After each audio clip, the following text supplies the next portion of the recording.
Clemson won a football game that they were not favored in, 31-23. They beat Notre Dame. Sometimes Saturday is the ultimate cure.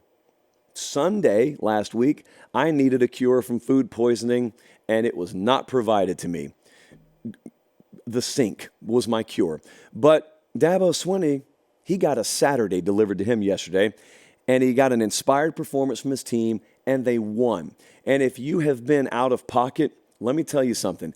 Last week felt like a month around the Clemson football program, and that is credit Tyler from Spartanburg, whomsoever you may be, calls into the radio show last Monday night or whenever it is, and Dabo goes off, and I got no voice last week, so I couldn't talk about it on the show, and it killed me because, trust me, friends, I did have a few things to say about it, and I'll circle back around to that in just a second. Hey, man, there was no questioning the heart they played with yesterday. I didn't question the heart they played with at any point in the year. I questioned the ability, the ceiling of the team. This surprised me. This result surprised me. And then we get the word before the game, Will Shipley's out. In my mind, one of the only premier difference maker types offensively for them's out. And Phil Maffa steps up at running back. 36 carries, 182 yards, 2 touchdowns. Good for him. Good for Clemson's offense. Good for the team. Saturday. Just get Saturday at your doorstep, and it can make so many things right in the moment. In reality, nothing changed bigger picture yesterday. I'll get back to that in just a second. Notre Dame, I do need to talk about them for a second. Notre Dame, they had 3 3-and-outs in their final 6 drives. They had a punt. They had an interception. They had a turnover on downs. Not a good finish. Clemson has something to do with that, obviously. Not a good finish for the Irish. And Sam Hartman, man, has been a disappointment at quarterback up there. I'm not putting it all on him, by the way. I don't know that the offensive staff has put him in the best position. And I want you to think about this, because I don't know that many people thought they'd be saying this about a month and a half ago. But when Tommy Rees left South Bend, they elevated Gerard Parker internally to offensive coordinator. I'd say Tommy Rees is doing a lot more with Jalen Milroe at this point in the season than Parker's doing with Sam Hartman.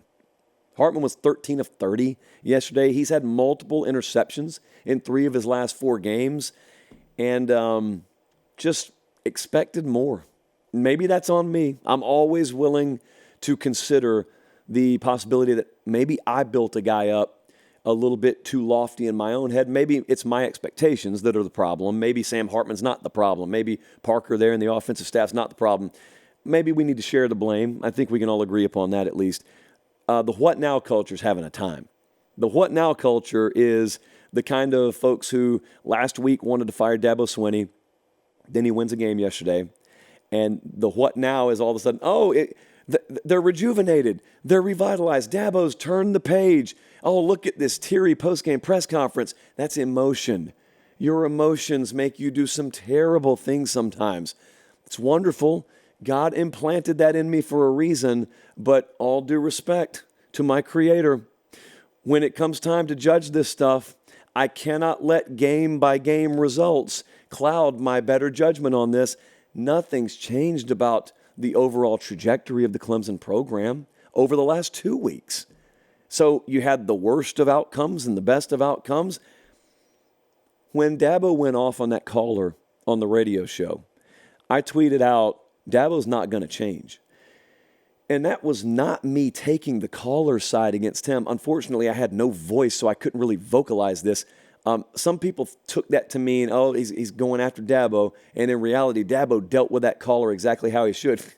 I'm all for Dabo dunking on the guy. I don't care about that. What I'm saying is what came out of Dabo's mouth was validation and further amplification of the point I've made to you for a long time.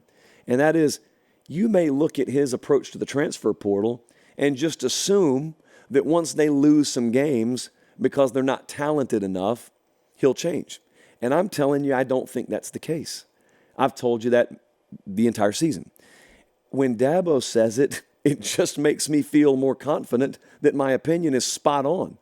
And he has sort of dug his heels in on the idea, not to get into specifics, but the idea in general that my approach works. I built Clemson, not alone, but I built Clemson. My ways won titles here, and he believes it will again. My fundamental disagreement there is he's right about what's happened in the past.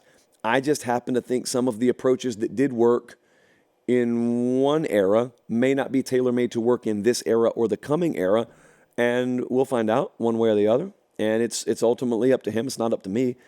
But either way, no win yesterday or loss, if they would have lost the game, really changes that. It's a good Saturday afternoon if you're a Clemson Tiger fan. That's the long and short of it.